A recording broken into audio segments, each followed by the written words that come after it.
हम पृथ्वी पर ऐसे देश में रहते हैं जहाँ अतीत काल से प्रकृति को माँ का दर्जा दिया जाता है। पत्थर, पहाड़, जल, वृक्ष, जंगल, इन सब में भगवान का रूप देखते हैं और इनकी रक्षा कर इंसान इस बात को हमेशा सिद्ध करता है।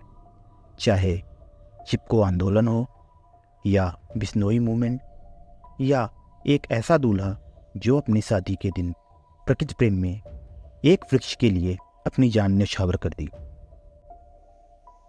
क्या है पीपल के पेड़ के नीचे बनी समाधि का इतिहास? कौन है बसामन मामा जिन्होंने प्रकृति के लिए अपनी जान शादी के दिन ही न्यौछावर कर दी? बहुत सालों पहले की बात। ऐतिहासिक तथ्यों के अनुसार मध्य प्रदेश के रीवा जिले में सिमरिया तहसील के अंदर एक गांव कुमरा हुआ करता था, जिसमें शुक्ला परिवार में एक बालक का जन्म, जिसका नाम ब्रह्मदेव था। वे बचपन से ही प्रकृति प्रेमी थे। उन्हें वृक्षों से बहुत ही ज़्यादा लगाव था। ब्रह्मदेव के घर के पास ही एक पीपल का वृक्ष था, जिसकी पूजा ब्रह्मदेव नियमित किया करते थे।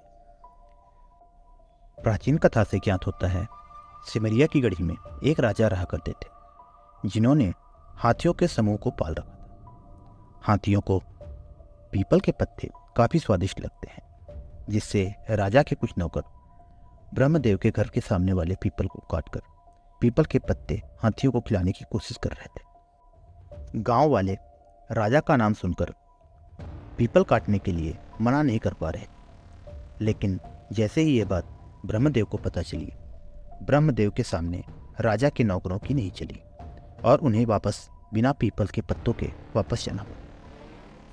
वापस लौटकर राजा के नौकरों ने राजा को बताया, हुकुम, आपके राज्य में ब्रह्मदेव नाम का एक व्यक्ति है, जिसके पास कुछ अलौकिक शक्तियाँ हैं।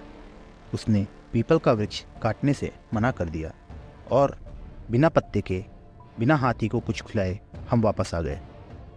इस बात से राजा का अहंकार जाग गया और उन्होंने प्रण किया कि वो अपने सामने उस वृक्ष को कटवा देंगे। राजा को खबर लगी कि ब्रह्मदेव का विवाह होने वाला है और विवाह के दिन ही राजा खुद जाकर पीपल के वृक्ष को कटवा देंगे। हुआ भी ऐसा। शादी के दिन राजा अपने नौकरों के साथ उस पीपल के वृक्ष को कटवा देता। बारात जब वापस आई, तब ब्रह्मदेव ने देखा कि उनका पीपल का वृक्ष तो राजा ने कटवा दिया। तब ब्रह्मदेव अपना कपड़ा बिना बदले उसी दूल्हे की पोशाक में राजा की गढ़ी को निकल जाते। क्रोध में भरे ब्रह्मदेव राजा की गढ़ी के समीप पहुंचने ही वाले थे, उससे कुछ दूर पहले ही राजा के राव, या जिसे आप भाट या मुनीम समझ सकते हैं, क्रोध में आते ब्रह्मदेव को देखा और उनसे कारण पूछा। तब ब्रह्मदेव ने बताया कि राजा ने उनके घर के सामने वाले विशाल पीपल के वृक्ष को कटवा दिया, इसलिए मैं राजा से मिलने जा रहा। मुनीम ने उन्हें रोकने के लिए कुछ कड़े और अपमानजनक शब्द बोले। अपमानजनक शब्द सुनते ही ब्रह्मदेव का क्रोध और बढ़ गया और उन्होंने शादी की पोशाक के साथ पहना कटार अपने पेट में मार लिया। मुनीम यह देखकर काफ़ी दुखी हुए और उसने भी अपनी गर्दन पर कटार मारी। काफ़ी देर दोनों वहीं पड़े रहे और कुछ अलौकिक शक्ति से ब्रह्मदेव खड़े हुए और अपने घाव में कपड़ा बांध राजा की गढ़ी की ओर चले। राजा को खबर मिलते ही कि ब्रह्मदेव घायल अवस्था में उनके गढ़ी प्रवेश करने वाले हैं, उसने सारे दरवाजे बंद करा दिए। ब्रह्मदेव खिड़की से अंदर जाने का प्रयास कर रहे थे, लेकिन उनके घाव से कपड़ा खुल गया और खून और शरीर की आंत बाहर आ गई। ब्रह्मदेव उसी स्थान पर प्राण त्याग दिए। राजा ने तुरंत मृत शरीर को नदी के किनारे जलाने का आदेश दिया और जहां उनका खून और शरीर का टुकड़ा गिरा, वहां मिट्टी डलवा दी।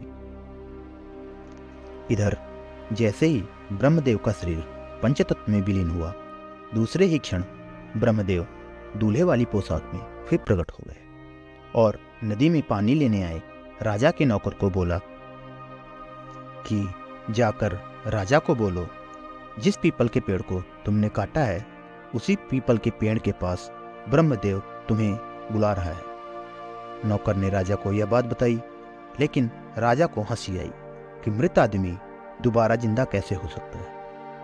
राजा नहीं आया। अब खुद ब्रह्मदेव राजा की गढ़ी में जाकर राजा को ललकारा। राजा सेना लेके निकलने ही वाला था, तभी पूरी गढ़ी ध्वस्त हो गई और कहा जाता है पूरे लोग गढ़ी में दबकर मारे गए। इस घटना के समय रानी और उसका 12 वर्ष का बेटा गढ़ी में मौजूद नहीं थे, वो अपने मायके थी। जब रानी को गढ़ी ध्वस्त होने की खबर मिली, वो बेटे के साथ गढ़ी वापस आने लगी और इधर ब्रह्मदेव बचे 2 व्यक्तियों को मारने के लिए जा रहे थे। दोनों का रास्ते में आमना सामना हुआ। रानी समझ गई ब्रह्मदेव हमें मारने आ रहे हैं। तब उन्होंने अपने बेटे को ब्रह्मदेव मामा बोलने के लिए कहा ताकि प्राण बच सके। मामा सुनते ही ब्रह्मदेव का क्रोध शांत हो गया और ब्रह्मदेव ने उन्हें माफ कर दिया। ब्रह्मदेव ने रानी से कहा, यह जगह अब आपके रहने लायक नहीं है, आप यह जगह छोड़ गंगा पार चले जाओ, और खुद अंतर ध्यान हो गए। 12 साल बाद उसी जगह, जिस जगह ब्रह्मदेव के शरीर से रक्त और शरीर का टुकड़ा गिरा, उसी जगह पर पीपल का वृक्ष पैदा हुआ। उसी पीपल के वृक्ष के नीचे आज भी बसामन मामा की समाधि बनी हुई है। माना जाता है बसामन मामा शारदा माता के भी बहुत बड़े भक्त थे, इसीलिए मैहर में भी मैहर माता ने उन्हें अपने चरणों में स्थान दिया। आज भी विंध्य क्षेत्र के निवासी बसामन मामा की समाधि पर जाकर अपनी मनोकामनाएं पूर्ण कराते हैं।